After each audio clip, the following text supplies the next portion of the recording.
Shalom, selamat hari Minggu untuk semua keluarga HCC dimanapun sudah berada hari ini. Yang di Palu, di Luwuk, di Manado, ataupun di mana sudah berada. Wow, puji Tuhan kita bisa menikmati Natal, berkumpul bersama dengan keluarga. Tentunya semuanya happy, semuanya bahagia.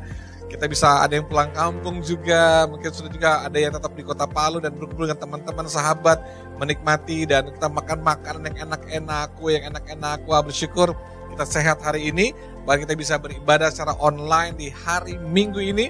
Mari semangat, mari exciting untuk menikmati hadirat Tuhan, karena Alkitab bilang, mari datang ke rumah Tuhan, datang ke bait Tuhan dengan sukacita, dengan semangat yang luar biasa. Kenapa? Karena kita akan mengalami Tuhan, membawa persembahan kita kepada Tuhan untuk menyembah Tuhan, memuji Tuhan.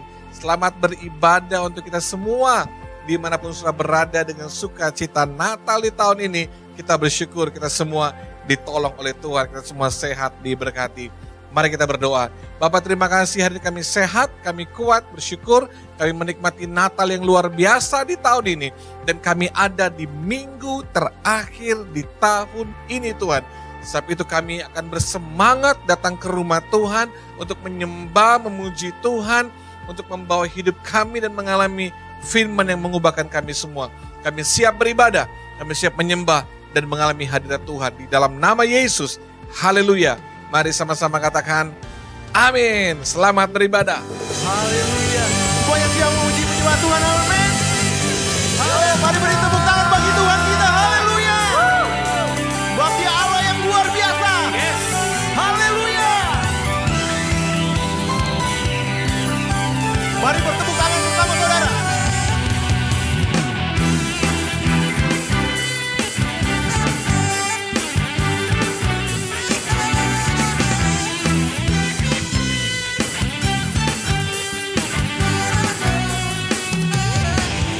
Tuhan, Engkau hadir, kuasa-Nya mengalir, melawat setiap hati kami. Roh-Mu membebaskan, Roh-Mu membangkitkan, kebesaran-Mu dinyatakan. Diselamatkan untuk menyembah, datanglah kerajaan-Mu di dunia. Di hadapan tahta-Mu seluruh jiwa menyatu, nyanyikan pujian senada dengan surga. Kami datang bersatu, sebab puji nama-Mu, semesta berduka bersama dengan surga. Haleluya. Biar segala yang bernafas memuji Tuhan. Yes. Haleluya.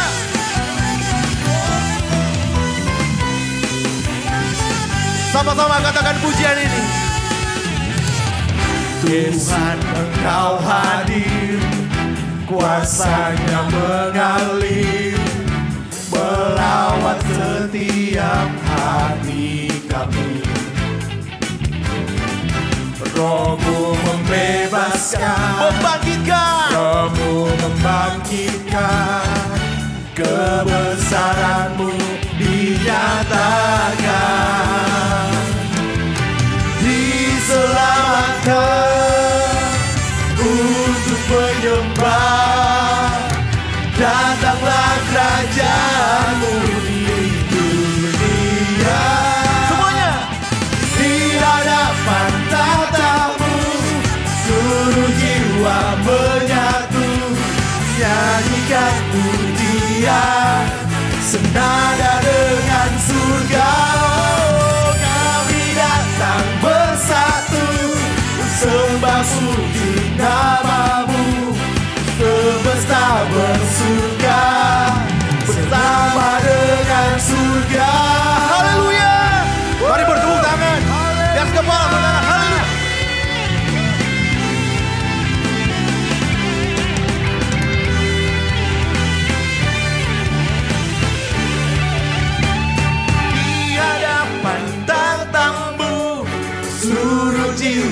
menyatu, nyanyikan pujian senada dengan surga. Kami datang bersatu, sembah puji namamu. Semesta bersuka bersama dengan surga. Haleluya. Di hadapan tatamu seluruh jiwa menyatu, nyanyikan pujian senada dengan surga. Kami datang bersatu, sembah puji namamu. Semesta bersuka bersama dengan surga.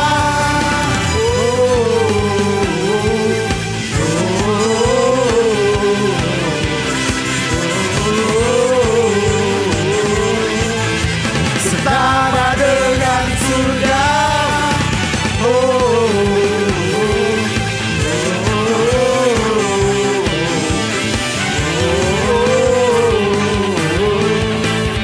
Setara dengan surga. Haleluya, beri sorak-sorak bagi Tuhan, lebih meriah lagi bagi Tuhan kita. Haleluya. Haleluya. Thanks Jesus. Kami akan menyembah, kami akan menghadap hadirat-Mu Tuhan. Kuatkan hati kami Tuhan, karena Engkau Bapa yang baik, Bapa yang setia, Bapa yang tak pernah meninggalkan kehidupan kami. Dan saat ini kami datang Tuhan, kami datang untuk menyembah Engkau Tuhan.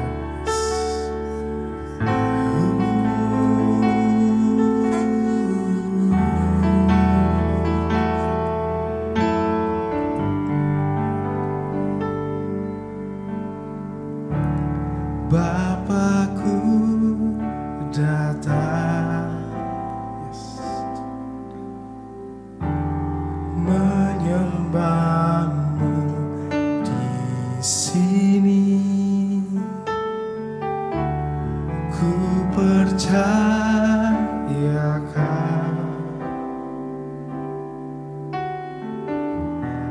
ada bagiku.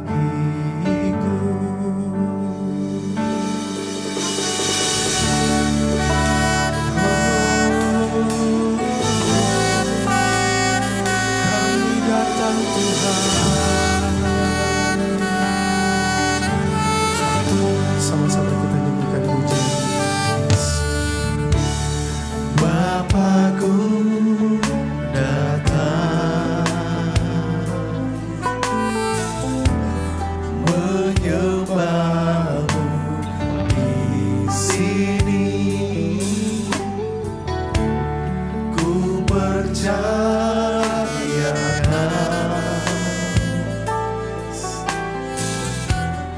ada bagiku.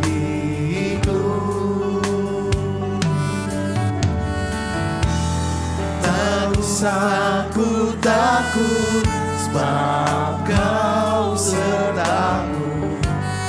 Tak usah ku bimbang, Kau di dalamku. Tak usah ku cemas, Kau penghiburku. Saat ku lemah, Kau kuatku. Kita nyanyikan haleluya. Ku nyanyi haleluya.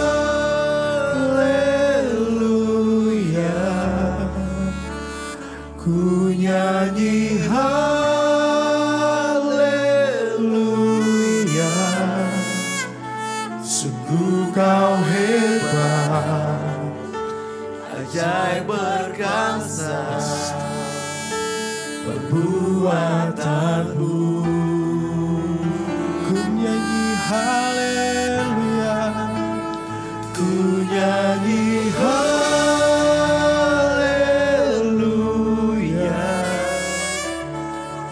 ku nyanyi haleluya.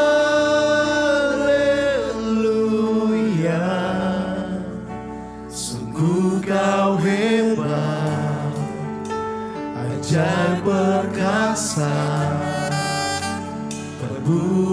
perbuatanmu.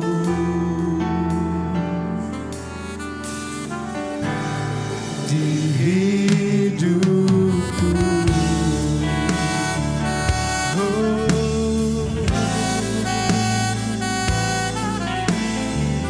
kami datang Tuhan. Sama-sama kita nyanyikan pujian ini sekali lagi.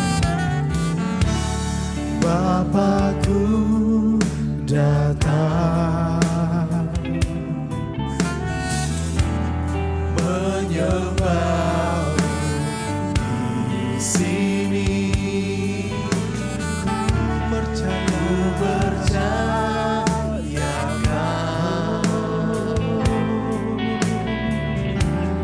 ada bagiku. Tak usah ku takut, tak usah ku takut, sebab kau sertaku. Tak usah ku bimbang, kau di dalamku. Tak usah ku cemas, kau menghidupku. Saat ku lemah, kau kuatku. Ku nyanyi haleluya,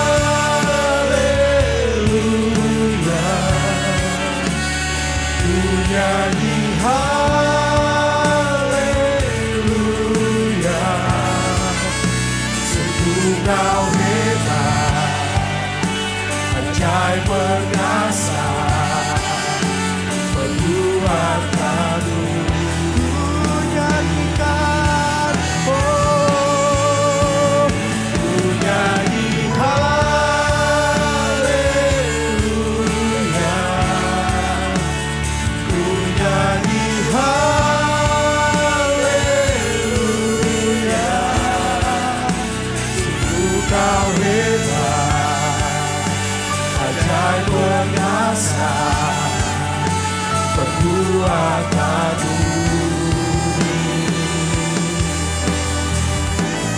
Di hidupku,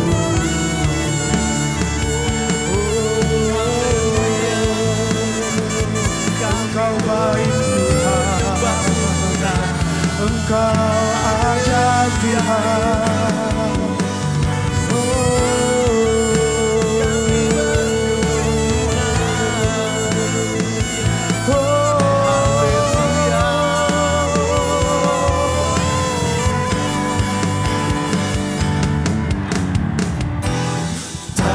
Aku takut, sebab kau sertaku. Tak usah ku bimbang, kau di dalamku. Tak usah ku cemas, kau penghiburku. Saat ku lemah, kau kuatku. Aku takut, sebab kau sertaku. Tak usah ku bimbang, kau di dalamku. Tak usah ku cemas, kau penghiburku. Saat ku lemah, kau kuatku. Nyanyi haleluya, kami menyanyi untukmu Tuhan. Ku nyanyi Kami berseru untukmu Tuhan. haleluya, Karena Engkau hebat. sungguh kau hebat, ajaib perkasa, perbuatanmu. Ku nyanyi haleluya, ku nyanyi haleluya,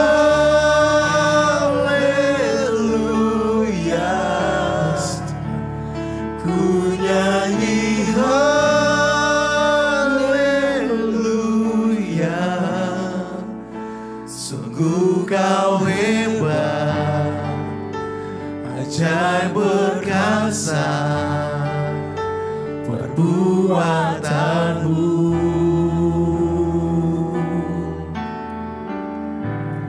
Di hidupku, oh, kami menyembah Tuhan, Engkau baik Tuhan. Haleluya, haleluya. Ku bersyukur padamu, kami mengucap syukur Tuhan. Haleluya Tuhan.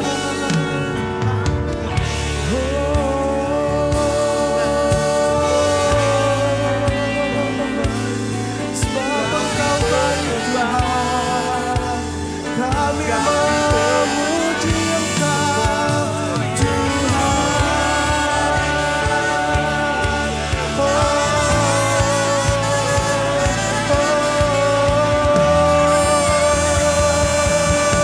Jesus,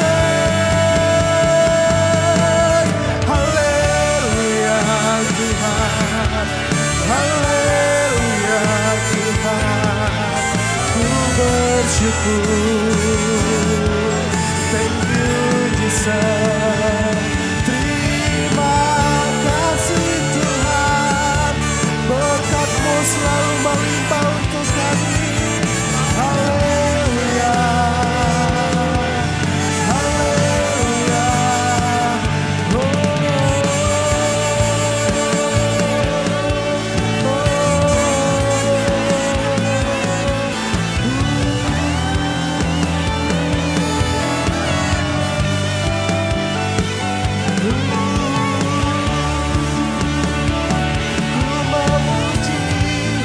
Kami bersyukur, kami panjatkan pujian kami. Thank you, Jesus.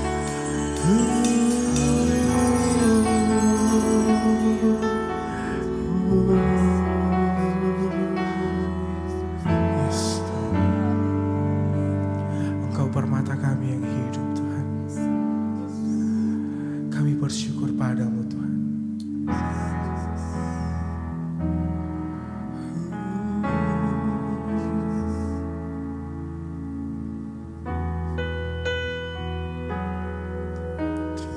Tuhan. Yesus, Engkaulah permata hatiku. Dunia tak dapat menggantikanmu. Kemuliaan-Mu tercurah bagiku, menjadikanku indah dan semakin indah. Yesus, Engkaulah permata hatiku. Dunia tak dapat menggantikanmu. Kemuliaan-Mu tercurah bagiku, menjadikanku indah dan semakin indah bagiku.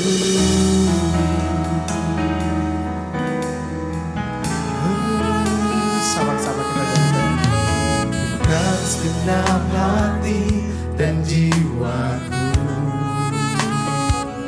ku datang padamu dalam kerinduan.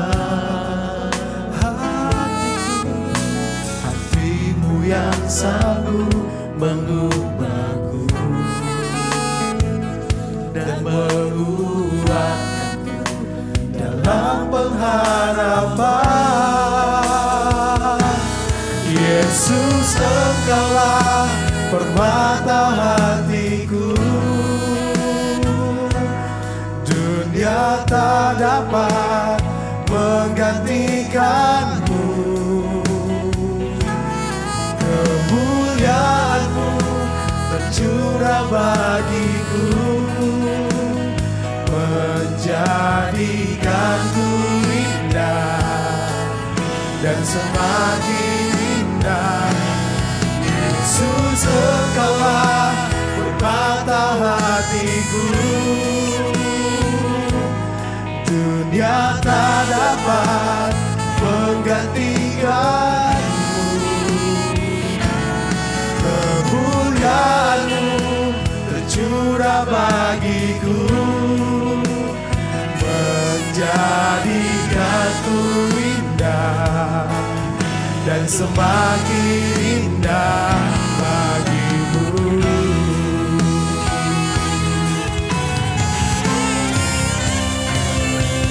Yesus, Engkaulah permata hatiku, dunia tak dapat menggantikanmu. Kemuliaan-Mu tercurah bagiku, menjadikanku indah dan semakin indah bagimu.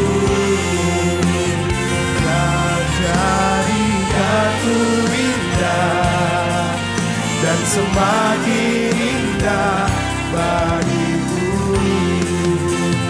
Menjadikanku indah dan semakin indah bagimu.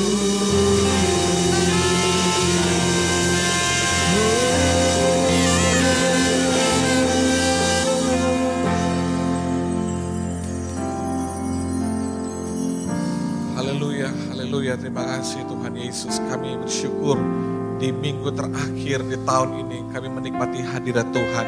Kami mengalami lawatan Tuhan. Aku percaya setiap kami dimanapun kami berada, kami sedang dilawat Tuhan, sedang dijamah Tuhan, kami dikuatkan Tuhan. Terima kasih untuk keluarga HCC Tuhan. Terima kasih untuk kami semua bisa ibadah di hari Minggu ini. Kami sehat, kami diberkati, kami mau bersyukur Tuhan bahwa Tuhan Yesus baik. Sepanjang tahun ini kami menikmati banyak kebaikan Tuhan, banyak kemurahan Tuhan. Bahkan di tengah pergumulan sekalipun kami tetap mengalami mujizat daripada Tuhan. Terima kasih Bapa yang baik. Ini waktu kami bersyukur Tuhan untuk keluarga HCC yang berulang tahun sepanjang minggu ini Tuhan. Kami bersyukur buat kemurahan Tuhan. Kami bersyukur untuk anak Noela, untuk Bapak Stanley Permana, anak Ezekiel Huang, Ibu Dr. Neni Parimo, anak Desinta Natalia, anak Darlene Elifran Juan yang berulang tahun dalam minggu ini. Tuhan berkati mereka dengan kebaikan, kemurahan di usia yang baru. Mereka semakin diberkati Tuhan, dikuatkan Tuhan, ditolong oleh Tuhan.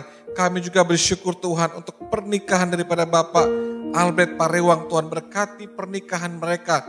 Bersyukur untuk pernikahan yang diberkati Tuhan. Kami berdoa biar kebahagiaan, kasih sayang, dan cinta Tuhan melimpah di tengah-tengah keluarga. Berdoa untuk semua jemaat keluarga HCC dimanapun kami berada. Mungkin kami ada yang sedang berlibur, pulang kampung, ketemu dengan keluarga kami yang berdoa. Semua kami sehat, bahkan masuk tahun yang baru. Kami semua diberkati Tuhan, ditolong oleh Tuhan. Usaha mereka Tuhan berkati, pekerjaan mereka Tuhan berkati, keuangan mereka Tuhan berkati, dan berdoa ada kebahagiaan, kasih sayang Tuhan di tengah-tengah keluarga. Bapak kami terus berdoa untuk tanah gereja. Tuhan lihat ibadah kami di hari-hari ini Tuhan. Ruangan ini udah gak cukup lagi Tuhan. Kami doa biar berkat Tuhan turun untuk panitia pembangunan. Kami berdoa Tuhan agar segera Tuhan izin kami selesai, kami akan mulai membangun rumah Tuhan. Dan lewat supaya nama Tuhan dipermuliakan. Berkati keluarga HCC yang ada di Palu, di Luwuk, di mana mereka berada. Semua hamba-hamba Tuhan diberkati, diurapi Tuhan, dipakai Tuhan dengan luar biasa. Terima kasih Tuhan. Berkati ibadah hari ini, biar nama Tuhan dipermuliakan. Di dalam nama Yesus kami bersyukur. Haleluya. Amin. Puji Tuhan, sudah kita tetap bersemangat ada di minggu terakhir di tahun ini. Luar biasa. Luar biasa, kita bersyukur kalau karena kebaikan Tuhan kita bisa ada sampai hari ini. Saudaraku, kita gak bisa balas semua kasih sayang Tuhan dan cinta Tuhan di hidup kita. Karena tidak terukur betapa sayangnya Tuhan, betapa cintanya Tuhan buat hidup kita. Saudaraku, istri saya dia tidak minta gitu ya, untuk saya belikan dia sesuatu, untuk saya menghadiahkan dia sesuatu. Tapi saya tahu ada momen-momen spesial mungkin dia nggak minta, tapi karena cinta saya akan memberikan dia sesuatu. Kenapa? Karena cinta. Mungkin itu butuh sebuah pengorbanan, tapi itulah cinta. Karena cinta pasti mau berkorban. Cinta pasti mau berikan yang terbaik. Dan waktu saya memberikan sesuatu yang spesial untuk istri saya, di momen spesial dia mungkin, atau kadang-kadang di hal biasa, saya berikan sesuatu kepada dia, mungkin harganya nggak terlalu mahal, tapi buat dia itu bernilai. Dan waktu saya memberikan sesuatu kepada dia, yang berbahagia justru bukan dia. Bagi saya, yang lebih berbahagia adalah saya. Karena waktu saya bisa memberi sesuatu kepada dia, itulah kebahagiaan buat saya. Karena saya memberikan sesuatu yang membuat dia bahagia. Dan siapa yang lebih bahagia? Itu adalah saya. Tahu saudara? Karena cinta.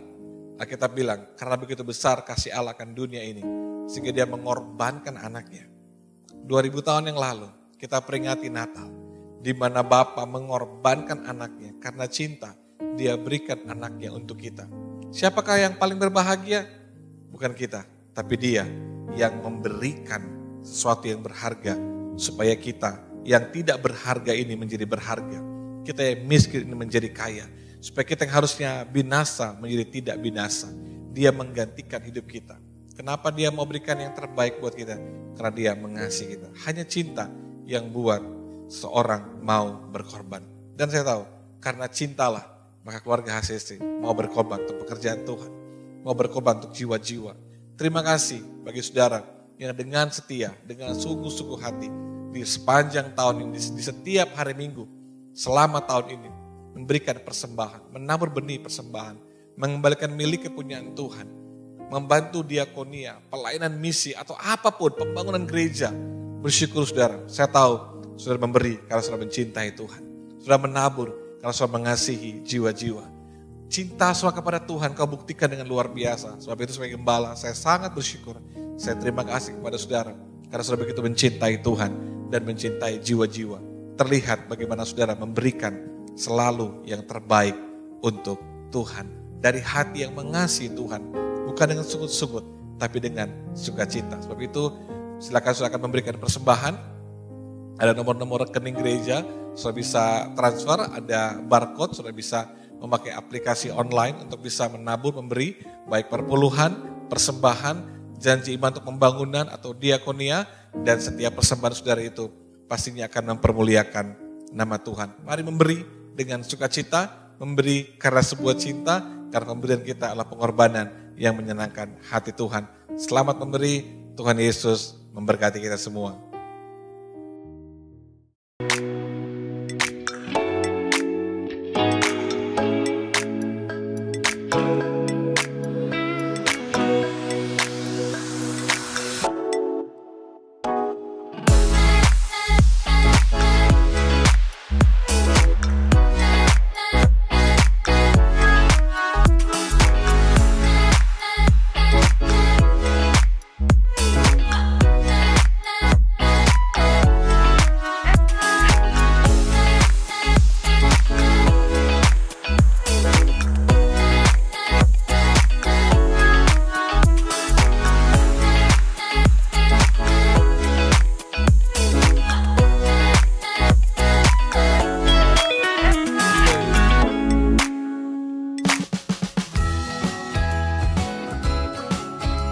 Shalom HCC Family, sangat senang saudara dapat berkumpul beribadah bersama kami di rumah ini.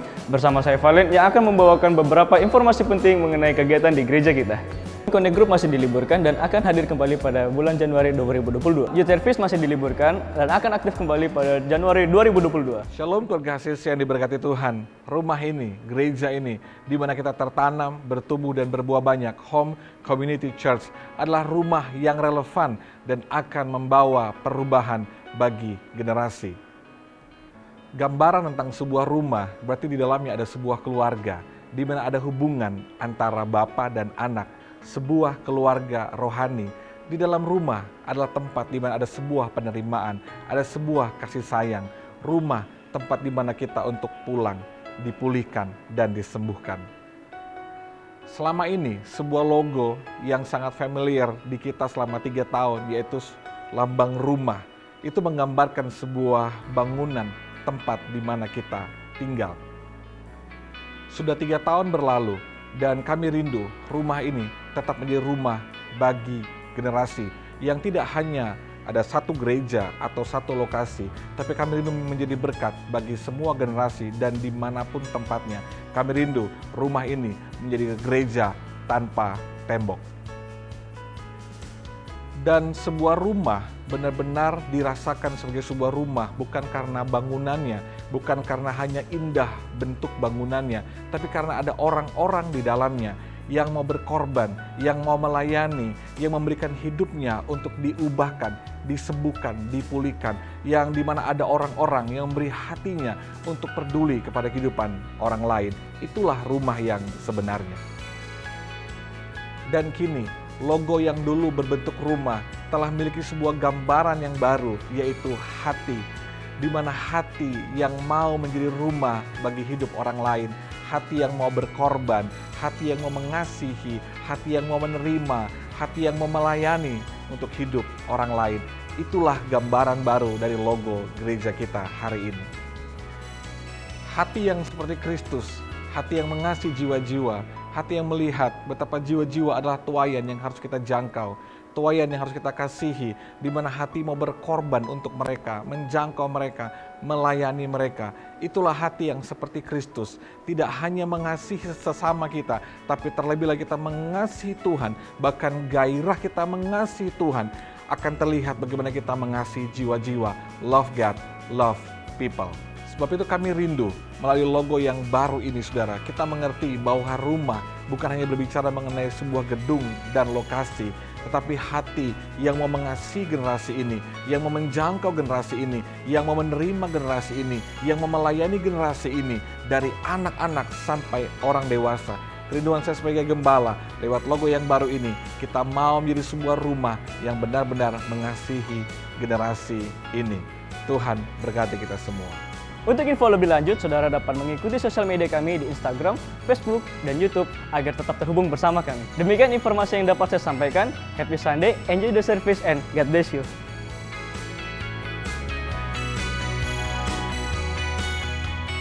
Puji Tuhan, terima kasih untuk setiap persembahan saudara. Terima kasih untuk setiap hati yang mengasihi Tuhan, untuk setiap pengorbanan saudara itu nggak pernah sia-sia. Kami gereja akan mengelolanya dengan baik untuk bisa tetap menjalankan misi Tuhan, pekabaran Injil agar semua pelayanan bisa berjalan dengan baik. Saya ingatkan setiap keluarga ACC dimanapun saudara berada. Saya ingin di momen malam tahun baru, saudara bersama dengan keluarga di rumah berkumpul untuk bisa doa sama-sama, menyembah sama-sama, menikmati hadirat Tuhan sama-sama. Mungkin ada hubungan yang perlu dipulihkan dan disembuhkan. Mungkin ada kesaksian yang akan disampaikan, yang akan menguatkan semua keluarga. Sebab itu ibadah malam tahun baru saya buat secara online agar saudara bisa kumpul di rumah masing-masing bersama dengan keluarga yang di kampung halaman juga bisa nyembah sama-sama, menikmati hadirat Tuhan sama-sama. Kita akan ibadah online jam 10 malam tanggal 31 Desember dan tanggal 1 saya akan menyampaikan visi Tuhan untuk tahun 2022 dan kita akan ibadah juga secara online bersama dengan keluarga di rumah. Akan ada visi Tuhan, apa yang Tuhan mau kita lakukan, kita alami di tahun 2022. Jadi pastikan sudah bisa hadir bersama-sama secara online dan tanggal 2 Desember kita ibadah onsite di gedung gereja ini saudara. Di minggu pertama tahun 2022. Mari semangat, karena akan dikuatkan oleh firman Tuhan yang luar biasa. Ada perjamuan kudus, ada pembagian ayat mas untuk semua jemaat dan keluarga HCC dimanapun saudara berada. Puji Tuhan, hari ini saya bertanya, wah kenapa ya kita online minggu ini? Karena ada penyampaian khusus, firman khusus dari Bapak Rohani kita, dari Pastor Nala, Ketua Sinode kita. Dan saya berdoa agar firman ini menguatkan kita, mengencourage kita untuk mengakhiri tahun ini dan masuk tahun yang baru dengan kekuatan daripada Tuhan. Sebab itu, pada semua semangat, semua exciting, memberikan yang terbaik untuk Tuhan. Dengan firman Tuhan, catat firman-Nya, dan saya berdoa firman ini mengubah hidup saudara. Mari kita sambut bersama Pastor Nala Widya.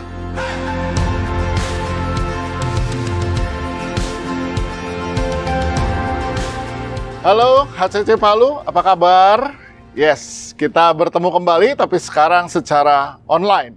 Puji Tuhan. Dalam suasana Natal ini, saya rindu untuk share sedikit firman Tuhan. Apa yang saya alami sendiri mengenai pengenalan saya akan Yesus. Ya. Seringkali kita ini tiap tahun bahkan merayakan Natal, tapi berapa banyak di antara kita mengenal dan mengalami perjumpaan dengan Yesus secara pribadi. Ya, memang tidak banyak orang yang bertemu Yesus secara fisik ya. Dia mendapat penglihatan atau dikunjungi Yesus nggak banyak. Tapi kita bisa punya pengalaman pribadi bersama dengan Tuhan Yesus. Dan itu akan membuat kita semakin hari semakin mengenal siapa Yesus yang Tuhan yang kita sembah dan kita layani ini. Ya.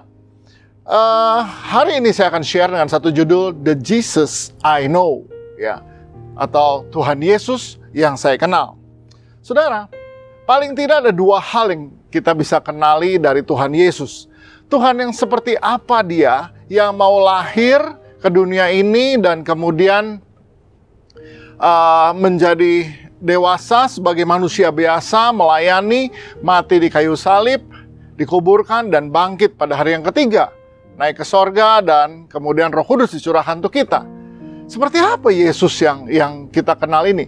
Yang lebih daripada cerita yang kita tahu dari tahun demi tahun. Oke. Hal yang pertama, the Jesus I know adalah yang pertama, Dia Tuhan yang senang menjawab kita. Saudara, tahukah engkau bahwa Tuhan Yesus sendiri yang berkata, mintalah, carilah, dan ketoklah. Nah, ini ada di ayat di Matius pasal yang ke-7, ayat 7 dan 8. Ayatnya berkata begini, mintalah maka akan diberikan kepadamu, carilah maka kamu akan mendapat, ketoklah maka pintu akan dibukakan bagimu. Karena setiap orang yang meminta, menerima, dan setiap orang yang mencari, mendapat, dan setiap orang yang mengetok, baginya pintu dibukakan. Firman Tuhan berkata, ini kata-kata Tuhan Yesus sendiri, minta. Kalau kamu minta, kamu akan dapat. Cari, kamu akan temukan. Ketok, kamu akan dibukakan. Dengan kata lain, Tuhan sedang berkata, nggak usah ragu. Jangan ragu-ragu untuk meminta pada saya. Jangan ragu untuk bertanya kepada saya. Jangan ragu-ragu untuk mengetuk. Ya, mengetuk itu betul-betul seperti memohon. Ya, meminta pertolongan ataupun meminta Tuhan buka hal-hal yang masih tertutup bagi kita. Saudara, saya punya pengalaman pribadi yang baru saja terjadi. Kemarin di bulan November ini, tanggal 25 November, ayah saya dipanggil pulang ke rumah Bapa di sorga. Ya, dan buat saya ini sebuah pengalaman yang luar biasa. Saya mendampingi ayah saya sejak dia masih mulai sakit, bahkan masuk rumah sakit, dan detik-detik terakhir beliau di rumah sakit dan sampai menghembuskan nafas terakhir saya ada di sebelah dia. Jadi ini pengalaman yang luar biasa buat saya di dalam hidup saya. Tanggal 25 November jam 6.40 ayah saya dipanggil pulang oleh Bapa di sorga. Nah, sebagai seorang hamba Tuhan yang sudah biasa melakukan dan memimpin ibadah penghiburan, ibadah penutupan peti, ibadah pemakaman. Tapi untuk ayah saya, tentu bukan saya sendiri yang akan memimpin ibadah. Ya, saya sebagai anak tertua yang harus menyiapkan segala sesuatunya.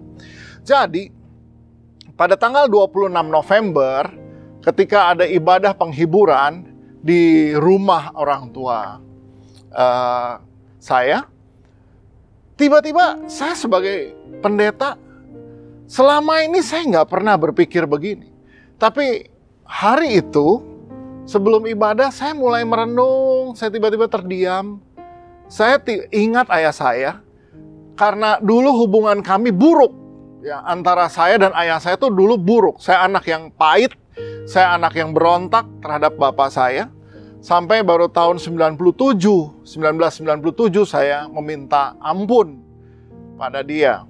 Jadi tahun 1997 saya membasuh kaki beliau. Saya minta ampun karena saya selama ini kepahitan, saya marah pada beliau. Dan ketika saya membasuh kakinya, bapak saya ini tentara, dia militer sejati. Jadi seumur hidup saya baru kali itu saya melihat dia menangis. Dia bilang, saya mengasihi kamu, saya sayang kamu, tapi saya tidak tahu bagaimana caranya. Jadi sejak hari itu saya tahu bahwa kalau kita bicara mengenai pembapaan, kita bicara mengenai anak-anak yang fatherless, sebetulnya yang korban itu bukan mereka, tapi ayah mereka yang menjadi korban dari generasi sebelumnya. Puji Tuhan. Nah, jadi waktu sesudah saya dan ayah saya hubungannya pulih, saya mulai bisa mengobrol dengan beliau atau menanyakan sesuatu pada beliau. Dan sebelumnya saya nggak bisa bicara sebagai anak dengan bapak. Nah, ini berpengaruh besar untuk pelayanan saya. Dan 26 November itu sebelum ibadah penghiburan, tiba-tiba saya ingin tahu, saya cuman berpikir, Tuhan, saya pengen tanya sama ayah saya, kayak apa ya di sana, di dunia sana? Seperti apa tempat sesudah kematian ini? Seperti apakah wajah Tuhan Yesus? Saya pengen tanya, Papa udah ketemu Tuhan Yesus belum? Kayak apa sih dia? Atau gimana situasi di sana? Ketemu nggak sama beberapa jemaat kita bahkan yang sudah pulang duluan? Saya kayaknya pengen tanya sama ayah saya. Tiba-tiba saya punya rasa ingin tahu yang cukup besar akan hal ini. Jadi saudara bisa bayangkan selama ini saya sebagai hamba Tuhan nggak pernah berpikir dunia sesudah kita mati itu seperti apa? Seperti apakah surga itu? Seperti apakah tempat di mana kita menantikan masa-masa penantian ini sampai Yesus datang kedua kali? Itu seperti apa sih? Saya cuma bayangkan, biasanya ayah saya kalau hal-hal yang sudah tertulis, saya cuma bilang, ya kan kamu bisa baca sendiri. Ya itu kan sudah tertulis. Lalu saya pikir, iya deh, nanti saya cari tahulah di Alkitab akan seperti apa bunyinya. Lalu, terus berlangsung, tanggal 27 November, ayah saya dimakamkan dengan upacara militer di Taman Makam Pahlawan. Ya karena beliau adalah pemegang beberapa tanda jasa. So, saya bersyukur betapa banyaknya orang yang mengasihi dan menghormati dia sampai akhir hidupnya.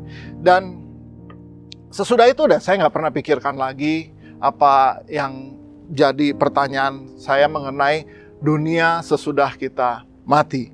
Nah, tanggal 28 November ibadah raya di gereja dan saya ibadah seperti biasa. Nah, tanggal 30 November, yaitu hari Selasa. Dan itu hari biasa saya goes. Saya selalu goes hari Selasa dan Jumat. Dan 30 November itu karena semua sudah selesai, jadi saya putuskan saya mau goes dengan komunitas yang saya bangun selama pandemi ini. Dan puji Tuhan, hari itu seperti biasa kalau saya mau goes, saya selalu persiapkan khotbah yang saya mau dengar. Karena biasa sambil saya goes itu saya dengar khotbah, karena itu adalah waktu me time-nya saya antara saya dan Tuhan. Jadi, waktu saya siapin khotbah, saya cuman lihat khotbah terbaru dari Pastor Kong Hee dari City Harvest Church Singapura. Saya lihat ini tanggalnya 21 November, khotbah terbaru beliau. Jadi, saya siapkan khotbah ini. Jadi, waktu saya jalan, saya pasang khotbahnya, saya cukup kaget. Kenapa? Karena di awal khotbahnya, Pastor Kong langsung bilang begini, berapa banyak di antara saudara yang pernah encounter dengan Tuhan? Dan dia bilang, nggak banyak yang pernah encounter dengan Tuhan, tapi ini ada cerita mengenai seorang pastor dari gereja terbesar di dunia, yaitu Yuido Full Gospel Church. Jadi ini adalah staf pastoral dari Pastor Yonggi Cho. Apa yang terjadi dengan pastor ini? Suatu hari pastor ini, istrinya meninggal dunia. Dan istrinya ini meninggalkan anak yang masih kecil-kecil dan dia meninggal sehingga suami dan anak-anaknya sangat sedih. Dan ketika istrinya sudah selesai dikuburkan, maka gereja terus berusaha menghibur pastor ini dan keluarganya. So, apa yang terjadi berikutnya adalah 5 hari kemudian, justru pastor ini meninggal dunia. Sekarang pastor ini meninggal dunia. Jadi, Pastor Yonggi Cho memimpin upacara penghiburan. Dan ketika ibadah penghiburan sedang langsungkan, tiba-tiba ini pastor ini yang meninggal di dalam peti matinya, tiba-tiba dia duduk dan hidup kembali. Jadi semua orang yang ada di ruangan terkejut luar biasa dan ketakutan. Sehingga pastor ini harus bilang begini, jangan takut, ini saya, jangan takut, ini saya. Wah, heboh luar biasa. Jadi akhirnya Pastor Yonggi Cho menanyai dia, apa yang terjadi dengan kamu? Ya, jadi bayangkan, ini sudah upacara ibadah penghiburan, sudah mau tutup peti. Tiba-tiba dia duduk dan hidup kembali di dalam petinya. Jadi Pastor Cho ketika tanya, apa yang terjadi dengan kamu? Nah, dia cerita. Jadi rupanya ketika dia lagi bersedih di rumahnya, dia bilang sama anak-anaknya untuk pergi dan beli makanan. Dia sedang duduk sendiri di rumahnya, dia merasakan ada satu sosok tinggi besar berdiri di belakang dia. Dan memegang pedang dan menghunuskan pedangnya ke dada dia. Detik itulah dia mati. Dan dokter menyatakan dia mati karena jantung. Nah, berikut yang terjadi adalah dia seperti melayang dan dia lihat tubuhnya tergeletak di bawah dan dia melihat ada 3 sinar turun dari langit. Dan 3 cahaya ini ternyata adalah malaikat yang turun dan mereka berdiri 2 di kiri kanannya, 1 berjalan di depan. Dan 3 malaikat ini membawa dia naik melalui seperti lorong cahaya dengan kecepatan yang sangat cepat menuju ke sorga. Jadi sampai di sorga, dia melihat bahwa ada Tuhan Yesus di pintu gerbang. So dia masuk, dia bertemu Tuhan Yesus, dan dia lihat beberapa tokoh. Salah satunya ada Raja Daud, juga ada Stefanus. Dia pengagum Stefanus. Dia langsung tanya sama Stefanus, apa yang kamu rasa waktu kamu dirajam batu? Stefanus bilang, waktu saya mau dirajam batu, saya melihat Tuhan Yesus berdiri di hadapan saya. Dan ketika saya memandang Tuhan Yesus, saya nggak rasa apapun.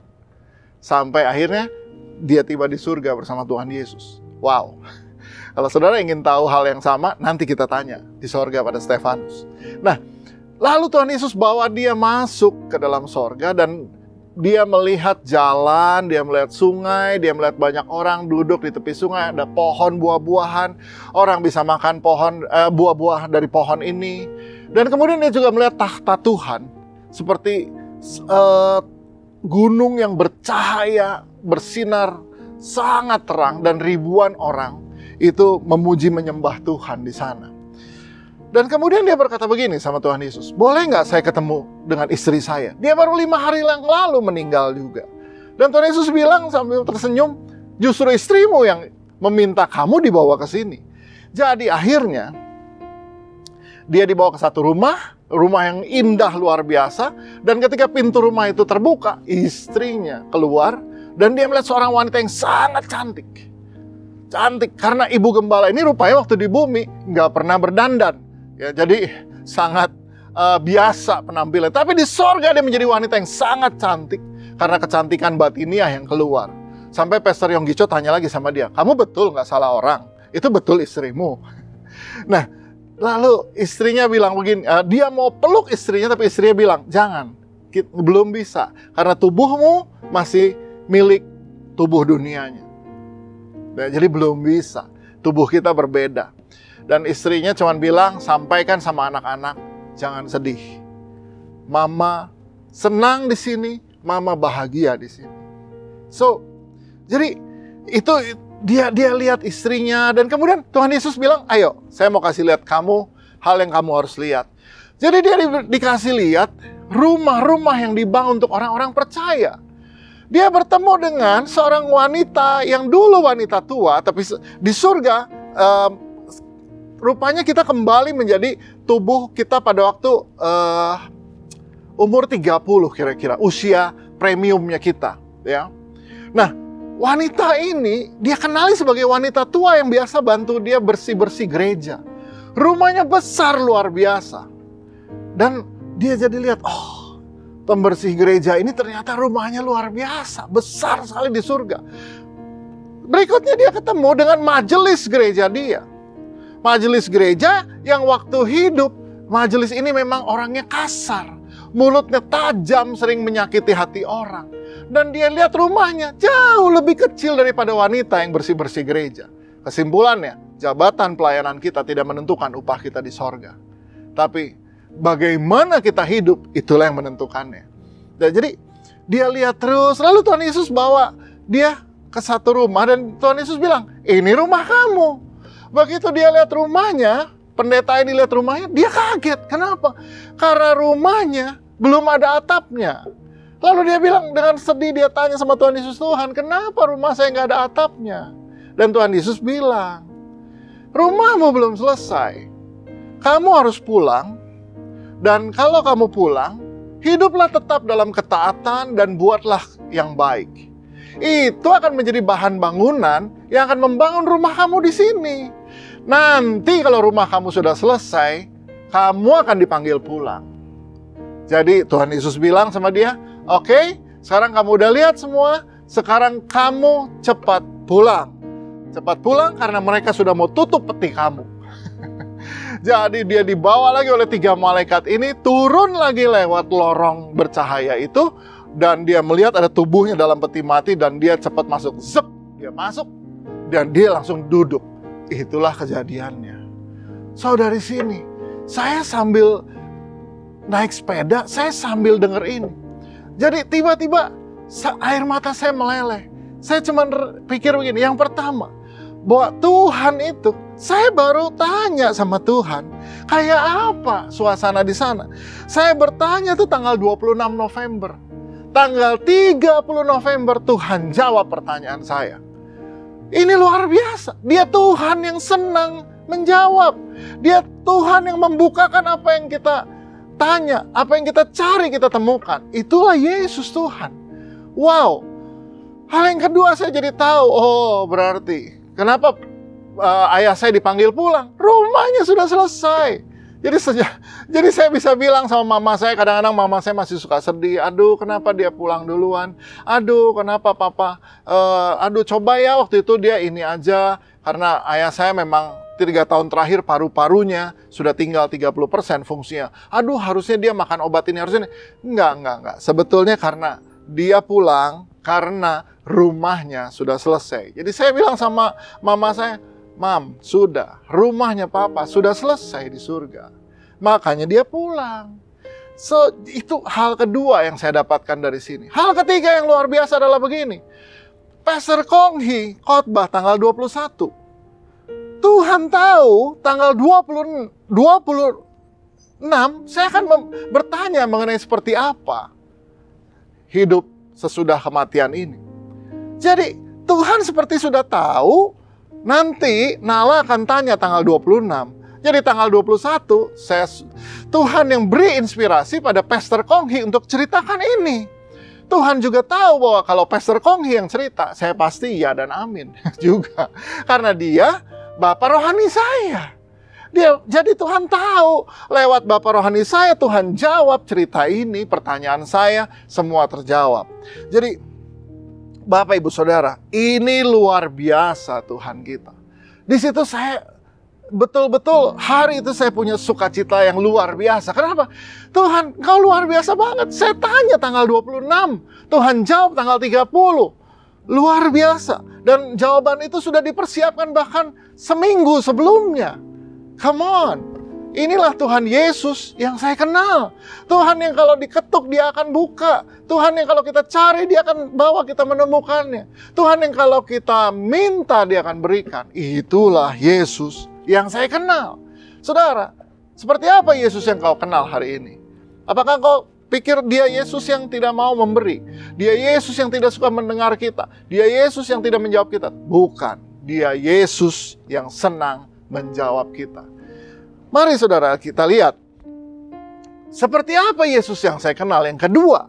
Nah, saudara harus tahu bahwa Yesus yang saya kenal yang kedua adalah dia Tuhan yang senang ditemui. Dia Tuhan yang senang ditemui. Yesaya 55 ayat yang ke-6.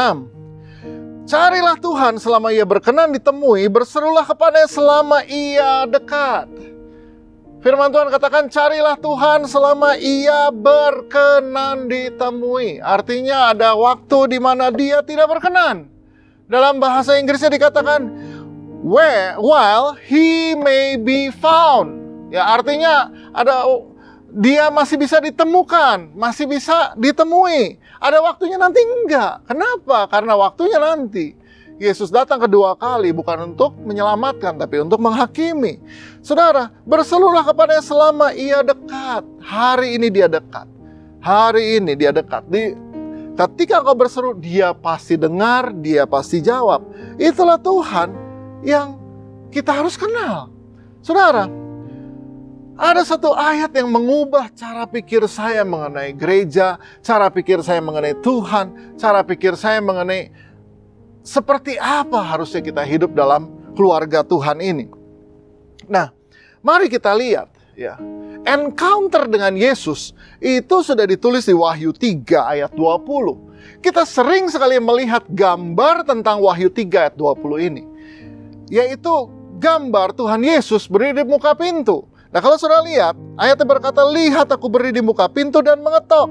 Jika ada orang yang mendengar suaraku dan membukakan pintu, aku akan masuk mendapatkannya dan aku makan bersama-sama dengan dia dan ia bersama-sama dengan aku. Saudara sering lihat gambar ini, Yesus berdiri di muka pintu. Ada yang unik dengan gambar ini. Kalau saudara lihat di gambar ini, pintunya tidak ada handle-nya. Dengan kata lain, pintunya tidak bisa dibuka dari luar, tapi cuma bisa dari dalam.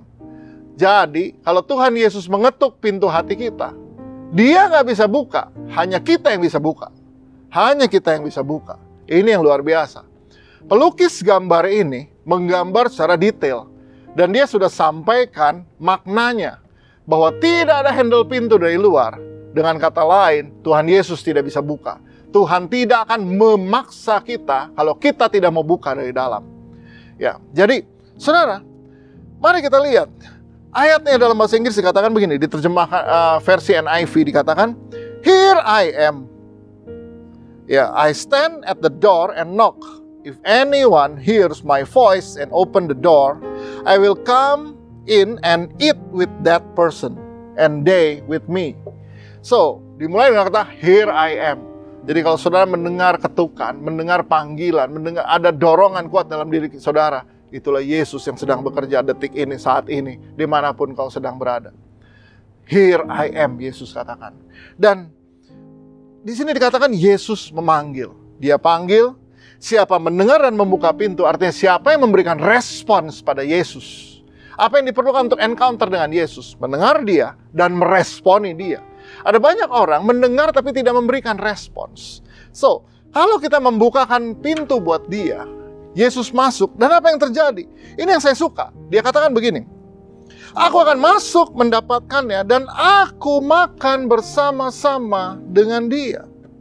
Dan dia bersama-sama dengan aku. Lihat saudara, dia masuk dan mendapatkan kita dan makan bersama kita. Ayatnya tidak berkata bahwa aku akan masuk dan aku akan berdoa bersama dia. Ayatnya nggak bilang bahwa aku akan masuk dan kita akan pemahaman Alkitab dengan Yesus. Ayatnya nggak berkata Yesus masuk dan kita akan ada KKR bersama Yesus. No. Apa yang Yesus katakan? Aku akan makan bersama dia. Dengan kata lain, apa yang dibuat Yesus dalam hidup kita bukan kegiatan agama, tapi nomor satu yang dia buat adalah makan. Mari saudara, sebagai orang timur, kita mudah memahami makna makan. Tahukah saudara apa yang ada di dalam kata makan?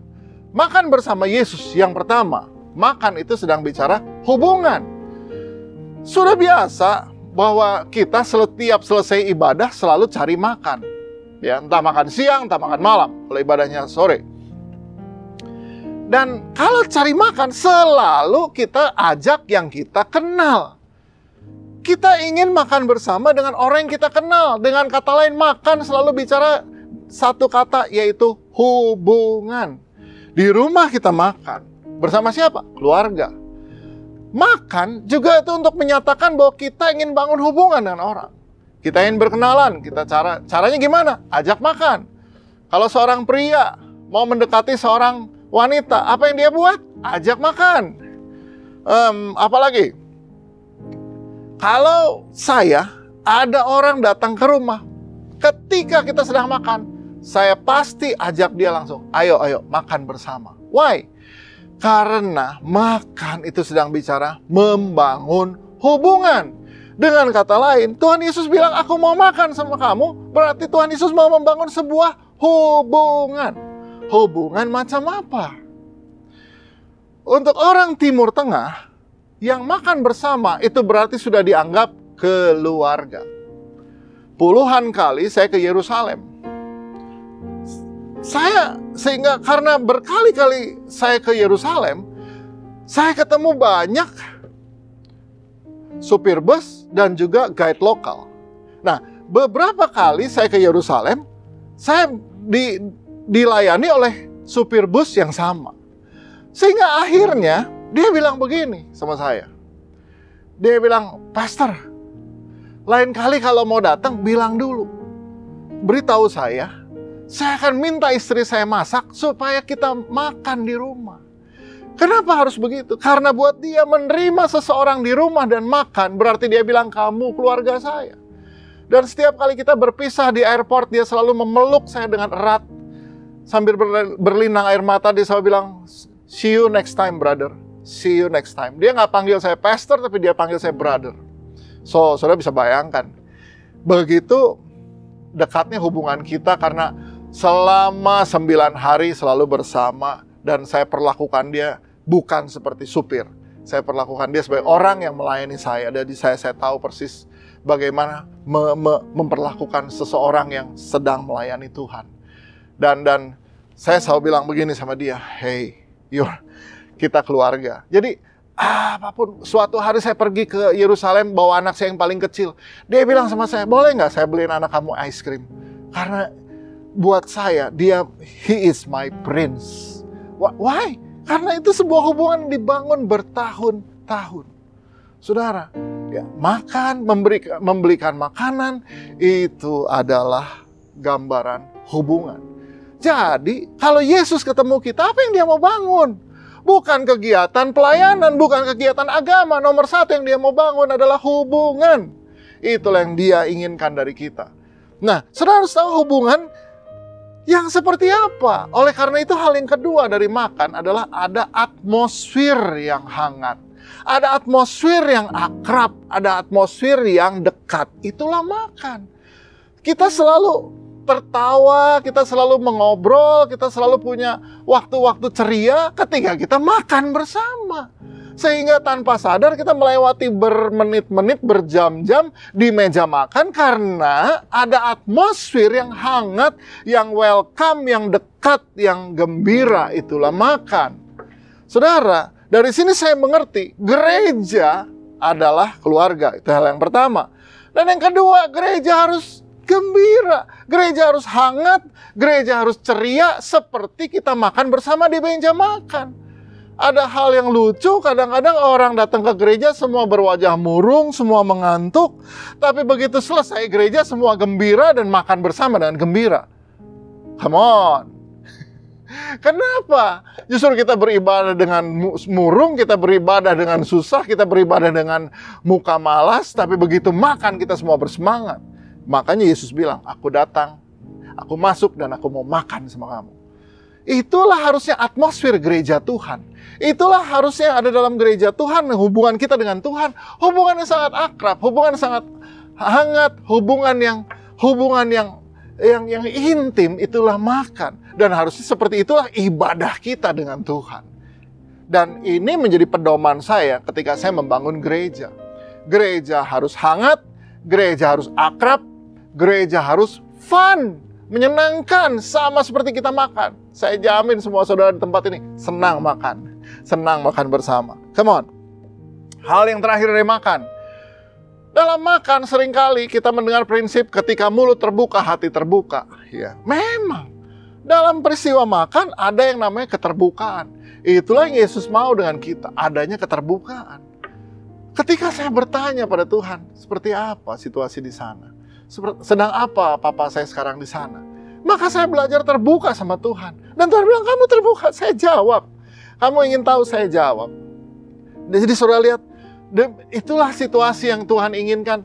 Ada sebuah hubungan yang akrab, hubungan yang penuh dengan keterbukaan dengan Tuhan. So, saudara, this is Jesus. I know. Yesus yang saya kenal nih yang kayak gini. Tuhan Yesus yang saya nggak perlu takut datang sama dia. Tuhan Yesus yang saya bisa ngomong apa aja. Tuhan Yesus yang saya bisa mengeluh, bahkan saya bisa utarakan isi hati saya sama dia. Itulah Tuhan. Dan dia yang dengan setia, dia dengan senyum lebar selalu mendengarkan. Bukan hanya mendengar, dia juga menjawab. So, saudara, dia Tuhan yang senang mendengar, dia Tuhan yang senang kita temui. Jadi, saudara, di Natal ini, kita perlu tahu, the Jesus we know. Kita bukan hanya sekedar tahu Yesus yang lahir di palungan, tapi Yesus yang kita kenal, karena kita mengalaminya setiap hari dalam kehidupan. Oke, berapa banyak Bapak Ibu Saudara yang ingin mengalami Yesus, encounter dengan Tuhan Yesus dalam hidupmu. Dan kalau saudara berkata, saya mau, maka dimanapun kau berada, taruh tangan kananmu di dada. Saya berdoa untukmu sekarang, supaya engkau mengalami Yesus. Dia Yesus yang senang untuk menjawab, dia Yesus yang senang ditemui. Itu yang akan menemui engkau dimanapun kau berada. Mari kita berdoa. Tuhan Yesus, hamba berdoa untuk setiap pribadi yang menaruh tangan kanannya di dada. Engkau Yesus yang senang menjawab kami. Engkau yang senang menjawab segala doa mereka. Engkau yang senang menjawab pertanyaan mereka. Engkau juga yang senang ditemui ketika mereka mencari. Kami percaya bahwa di dalam hidup kami, Tuhan hari ini adalah Tuhan yang dekat dan berkenan ditemui. Terima kasih Tuhan. Berdoa untuk setiap pribadi yang menaruh tangan kanan di dada. Mereka boleh mengalami Tuhan dalam hidup mereka. Mereka mengalami Yesus yang nyata dalam hidup mereka. Thank you Lord. Dalam nama Yesus kami berdoa. Dan semua yang percaya sama-sama katakan, amin. Oke, God bless you. Selamat mengalami kehidupan bersama Tuhan Yesus. Ya, dan saya percaya 2022 adalah tahun yang luar biasa. Amin. Puji Tuhan, saya percaya bahwa setiap kita diberkati dan dikuatkan lewat pesan Natal, khotbah hari Minggu ini dari Bapak Rohani kita, dari Pastor Nala. Dan saya berharap agar setiap kebenaran yang kita dengarkan ini nggak hanya kita dengar dan memenuhi pikiran kita, tapi biar ini memenuhi seluruh kehidupan kita. Dan gak hanya dengar saja, tapi kita juga melakukannya. Saya berdoa agar firman Tuhan ini mengubah hidup kita, memerdekakan kita, dan menguat kita semua. Puji Tuhan. Mari kita mau berdoa bersama-sama, saudara. Bapak, terima kasih, bersyukur buat firman, buat kebenaran yang kami dengar hari ini. Berkati Pastor Nala, berkati ICC Bandung, dan semua keluarga di Bandung. Berkati mereka semua, Tuhan. Terima kasih biar firman ini Tuhan menguatkan kami. Di minggu yang terakhir di tahun ini, Tuhan. Kami bersyukur kami masih bisa beribadah, meskipun secara online, Tuhan. Tapi kami bersyukur dengan firman dan kebenaran-Mu ini, Tuhan. Akan mengubahkan hidup kami, menguatkan kami, menjamah kami, Tuhan. Sehingga di akhir tahun ini, Tuhan, kami mengalami kemenangan yang luar biasa, kekuatan dari Tuhan, lewat firman-Mu, Tuhan. Terima kasih, bersyukur. Berkati semua jemaat Tuhan dimanapun mereka berada. Beberapa di antara kami sedang bersama dengan keluarga di luar kota. Diberkati Tuhan. Kami semua sehat. Amin. Sehingga kami bisa memasuki tahun yang baru, Tuhan. Dengan pengharapan, kekuatan yang baru bersama dengan Tuhan. Amin. Aku berdoa, Tuhan, pulihkan kami, sembuhkan kami, kuatkan kami. Berkati semua jemaat Tuhan di mana mereka berada. Mereka bahagia bersama dengan keluarga. Amin. Diberkati, diurapi Tuhan. Amin. Semua sehat dalam nama Yesus. Terima kasih, kami bersyukur Tuhan. Jadi saat kami akan kedua tangan kami di hadirat-Mu dan berkat daripada Tuhan. Dalam nama Yesus, diberkati Tuhan tangan yang diangkat saat ini. Tangan-Mu tangan berkatnya Tuhan. Dalam segala hal yang kerjakan dengan tangan buat berhasil, sukses, diberkati Tuhan. Kau tidak hanya diberkati, tapi hidupmu menjadi berkat. Lewat hidupmu nama Tuhan dipermuliakan. Dalam berkat Bapa, Putra dan Roh Kudus. Dalam nama Tuhan Yesus.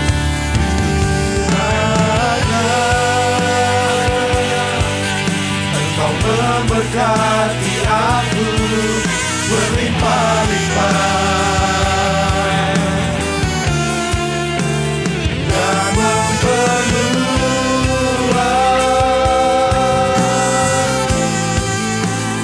daerahmu.